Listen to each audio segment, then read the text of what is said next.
Hello. এখন আমি একটু ছাদে উঠেছি, অনেক দিন পরে ছাদে উঠলাম। ছাদে ওঠা হয় না, ছাদে উঠতে খুব কষ্ট হয়, তাই ছাদে উঠি না। ছাদে উঠলে খুব ভালোই লাগে। বিকেলের টাইমটাতে ওঠা হয় না, যদি কোনো সময় দরকার লাগে জামা কাপড় নাড়ার জন্য তাহলে উঠি, আর তাছাড়া খুব একটা উঠি না। আর আছে মানে গাছ আছে ছাদে অনেক, মাই দেখাশোনা করে, মানে শাশুড়ি মাই দেখাশোনা করে। আমি খুব কমই দেখাশোনা করি, কারণ আমি আমার মেয়েকে নিয়েই বেশিরভাগ সময় কাটাই।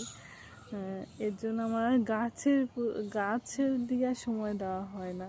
এর জন্য আমি মানে আমার খারাপও লাগে, আবার আমার বর বলেও যে একটু গাছপালাগুলোর দিকে লক্ষ্য রাখো।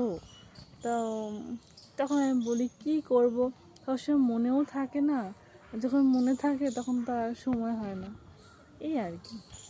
তো ভালোই লাগে ছাদে উঠে।